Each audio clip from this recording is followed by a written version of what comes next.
talk, it's all talk. Don't know how to pronounce that.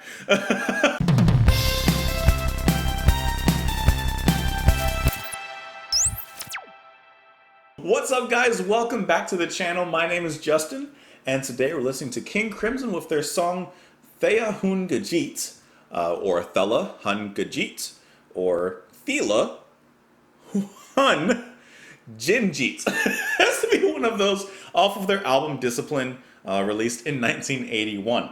I'm having a fantastic time listening to this album. Kind of quirky, always fun, always Crimson.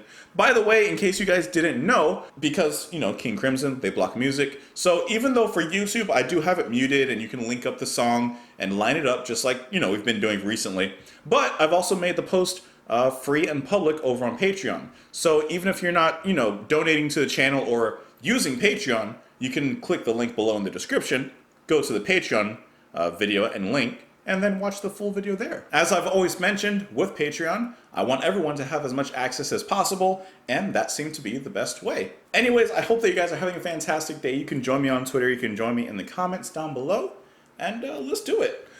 This is King Crimson with Thela Hun Ginjeet. I'm going with that one. Let's do it. 3, 2, 1, little countdown.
One thing I like so much about the album, and especially in this song, is just the texture work between Blue and Fripp specifically on the guitars. They have some sort of magical chemistry together that brings about this unique, conventional in structure, but abstract in texture and atmosphere kind of sound that's really unique to this album, because I haven't heard anything like this before from a band. And that's kind of what I've meant, is like, it feels so influential because I can hear like the spirit of this in modern progressive rock bands. So that's really cool to hear. Of course, Levin's bass work is always fantastic, especially in the exit and the entrance of the album. That was really nice, really smooth. But you gotta admit, the textures in the song and in previous songs are so unique. And not only in just the guitars or the bass, especially the percussion, but especially helped by the vocals. So for example, in here, they're half sung, as we would expect, but then a lot of it is spoken word. It looks like it's the retelling of a story. I'm not 100% sure. As a matter of fact, I'm not 10% sure of what the story is about. I'm gonna have to kind of read it over a little bit. I was following it, but you know, I wasn't really following it. But the parts that are sung, I really liked. I'm always gonna like Adrian's voice. He has a fantastic voice, very full, works so well in kind of smoothing over the textured roads that these songs kind of lead and drive on. And with Adrian taking the lead vocals there, I'm not sure who's doing the harmonies, but it sounds like there's a deeper backup harmony in there. So now I know how to pronounce it. It's Thela Hun Ginjeet, or Ginji. Maybe I'm not 100% sure how to pronounce it, but there, sounds fantastic. I like that chanting that they have going on. Not sure what language it is. I'm gonna have to look that up too. but it sounds cool. I like the way he draws out the words as he's singing it. I think this sounds good. I think that Adrian sounds really good. And something that you guys have been mentioning and correcting me on is telling me how much Adrian is actually doing a lot of the guitar work. I know that he was playing guitar, but I really thought that was Fripp really taking like the brunt of the force. But apparently it's really both of them handling it like almost, 50-50, I guess. Regardless of who's doing what, the guitars sound great. That's fantastic. I really like how the bass really shows up and is more prominent in that section because it really drives the rhythm throughout that verse.